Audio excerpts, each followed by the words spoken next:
Hey everybody, and welcome back to another K-pop music video review reaction video thing. Yes. So, another release came out about 3 days ago from Tiffany Young, formerly of Girls' Generation.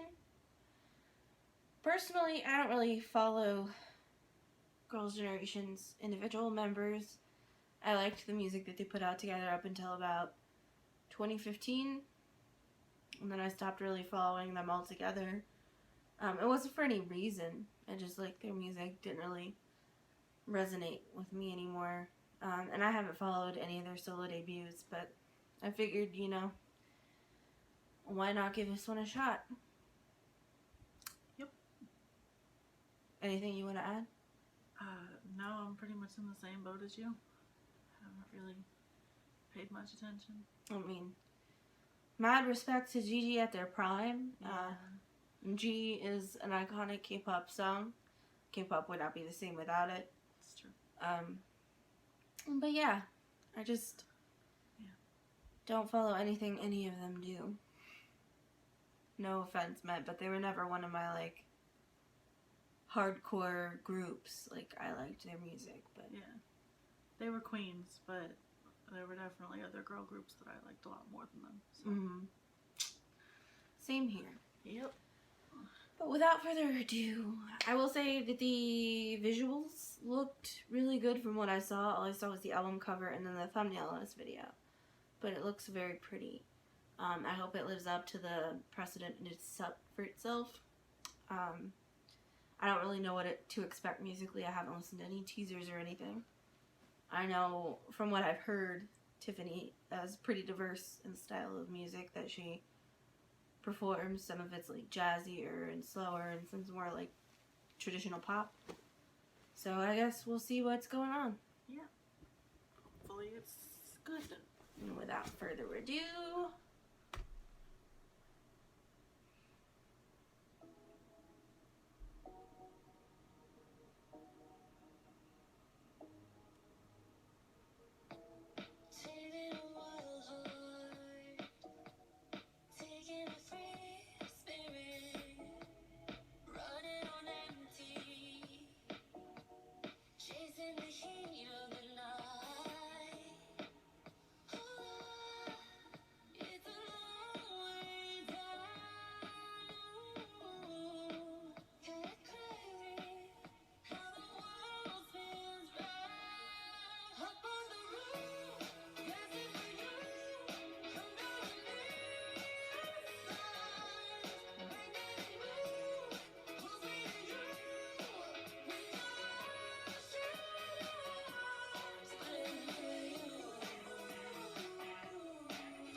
I don't know like what I was expecting, but it wasn't that. That being said, it wasn't bad. I really liked the dance, and I really liked the styling. Like some of the choices were bold, like that bright pink blush. Yeah. And those like fringy Uggs that she was wearing, but like it worked. She can pull it off. And I liked all the like moon imagery. That being said, this song was entirely in English, right? There were parts of the hook where I couldn't understand what she was saying. Yeah. And I don't think it was a pronunciation issue on her part. I think it was probably like something that happened in the sound mixing process for the video. I would just say, okay, full honest opinion here. I don't love the song. I don't love the song. The chorus, it just sounded like a hot mess to me. I could not get down with it. Every time I heard it, it was very unpleasant to my ears. I don't know exactly what it was. I think it might have been the tone of voice that was used at that particular point in the song, but my ears did not like it. Good points though. I did care for the aesthetic. I really enjoyed the aesthetic. The fashion choices, all of that were very aesthetically pleasing to my eyes. The rest of the song was not bad, but once again, I did not care for the chorus. I did not like that. I also got, from the first line on, very Gaga vibes. I got Madonna vibes. That's kind of weird. Like, I got very, like, 90s gay club anthem vibes, which I don't hate. Yeah. But I feel like you do have to be, like, in a specific mood to properly appreciate it. Right. And I think it goes without saying neither of us are in that proper frame of mind right now. I, being a member of the community myself, am far more inclined to enjoy a little gay club anthem than Danielle here. But I think we both appreciate them in moderation. Yeah. I mean, it's fine. I just, you know, like Madonna, Gaga, whatever it may be. I definitely got some influence of other artists in there. And I did enjoy that. You know, that was definitely an interesting aspect. If I'm not mistaken, I'm pretty sure Tiffany has a pretty large LGBT fan base for whatever reason. So I'm sure that this is a little bit, you know, appealing to the fan base. Probably. I don't know. I liked like 90% of the song, but the 10% I didn't like, I really didn't like. Like it was just, like you said, didn't like how it sounded. Yeah. To me, it just sounded like cacophony. Like there were 8 different things going on at once, and my ears couldn't focus on what they needed to focus on to make it sound cohesive. Yeah. Once again, the whole thing was just very hot and cold. Either you love it or you hate it at that particular point. I don't think the chorus should have gone in the direction that it did. Lyrically, what I could understand of the song, I really liked. I think, like, the premise of, like, nighttime drawing you together with another person because the moon has some sort of, like, magnetic element to it that, like, makes you drawn to another person at night. That's an interesting song topic. Yeah. I don't think I've heard anything quite like that before. I liked the title. I found the title very intriguing. Altogether, I feel like this could have been way more up-tempo, and it could have been more, again, EDM. I know that's, like, a preference of mine, but, like, I feel like if the instrumental was a bit pitched down, her higher notes wouldn't feel so, like, cacophonic, if that makes sense. I know cacophony is a word, but I don't know if cacophonic is a proper descriptor or if there's another way to phrase that. But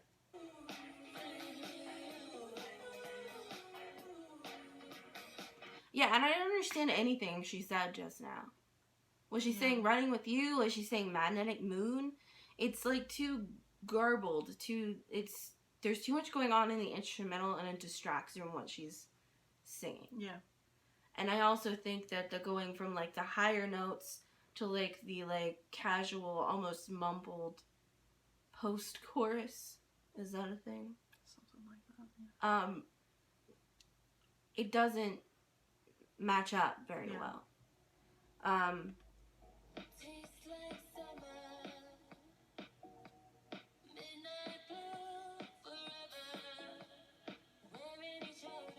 But see, like, that sounds good. Yeah.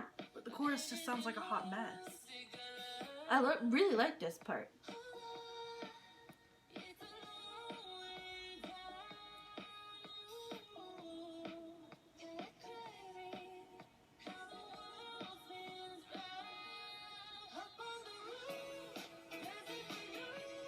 And I really like the dance again.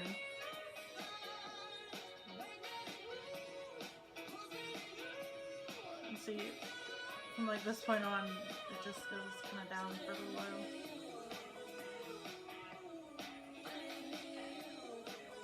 I see the Gaga vibes now that you mention it, but Gaga is also super influenced by Madonna, so Yeah. I think that both of those are very valid things to point out.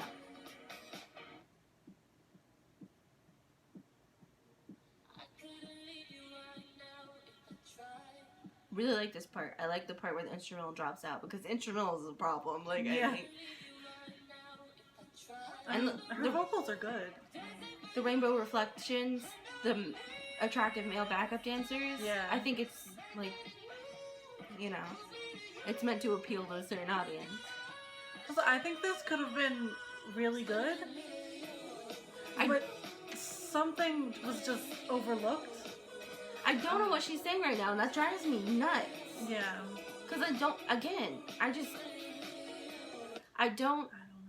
Is she just saying magnetic moon over and over again? It feels like she's saying something else. I don't know, and it's driving me nuts. Like, are there lyrics up for this yet? I'm gonna look. Because I need to know. I don't think it's her. I think it's the way the song is mixed. Yeah. Makes what she's saying indecipherable. And that's a problem to me. Like, if I was just at a gay bar and, like, in the right frame of mind, 2 drinks in, just trying to dance and have a good time and didn't care what she was saying, yeah. I would enjoy that. I think I would have a good time. I would still find, like, her high notes in the chorus a little, like, discordant, but I don't think it would be enough for me to be like, yo, this song is trash. Yeah. I mean, it's very clearly intended for a specific audience and for, like, a specific mood, and that's fine. That's fine. But let's try to do a better job next time. I don't want to be a hater, because I don't hate it. There were certain parts of it that I just didn't like. Alright. We've got some lyrics. Celestial Disco Bob. It is very disco. Now that's the perfect word for it. It's very disco. Ocean Arms. Okay. That makes sense, because moons have magnetism with, like, tides and stuff. Yeah. That lyric does make sense. I like it. It's very poetic. Now that we know what it is.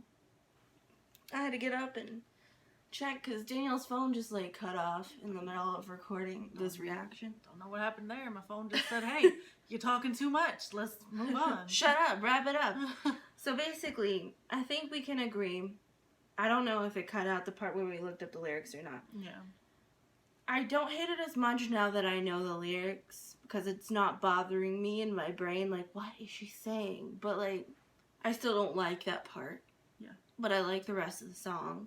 She's not the problem, again. It's a very disco song. It was described as disco elsewhere, and I was like, yeah, that's perfect. It's a good song for, like, being out in the club and, like, making eye contact with somebody. You cross the bar, a couple drinks in, you're like, do some of this. what's going on? Yeah, you know. Mm-hmm. Mm-hmm. Okay. Alright, you're hitting on the wall now. Okay. But yeah, it's good for what it is. It is not a perfect song. And I think, again, that has more to do with how the audio was mixed than any sort of, like, negligence or sloppy pronunciation or laziness on her part. Yeah. I don't necessarily agree with the musical instruction to do a high chorus and then a very low hook after the chorus. Yeah. But if I'm not gonna lie, just like over the duration of watching the video and like rewatching the video, it has kind of grown on me. I think it's very catchy. I think it's probably gonna get stuck in my head after this. I would give it like a 6 out of 10. it's above average. The parts I don't like, I really don't like, but the parts I like, I do like. And I appreciate that she's, like, given service to, like, her LGBT fan base, because I feel like this is definitely callbacks to that. I'm like, the rainbows, the attractive male backup dancers, all that stuff. I feel like it's definitely, like, acknowledging that her fan base is largely comprised of people in the LGBT community. Yeah. And I think that's cool. I think she's got a good thing going on, and I think that with more practice from her production team, maybe they can get it right next time, because I didn't fully hate it. Like Roxy said, the parts that I liked, I really liked, but the parts that I didn't like, I just did not like. So, I mean, there's not really much else I can say about it. I can try and listen to it again and see if it grows on me as well, but I'm just not sure, since I got that initial reaction of the chorus in my ears, and I was just like, oh, I don't know if I'll be able to stand it again. It's kind of a lot, but it's kind of a lot in the way that, like, if you have 2 beers in your system and you're a little buzzed, it's not going to bother you that much. And I think that's kind of what this song is for. But considering I also don't drink very often, there's a good chance that I'll probably never hear it again. It's true. So, especially if you're not, like, in a gay club in Taiwan or whatever, you're probably not going to hear it. But that's life. Some songs you like, some songs you don't. You know, no hate. It's all relative. Yeah. Yeah, I don't know what else to say, except I was kind of, I guess, pleasantly surprised. I guess we'll end things here. I've been Roxy. I'm Dani. And we'll see y'all next time. Like, share, comment, subscribe, suggest other videos for us to watch. See y'all next time.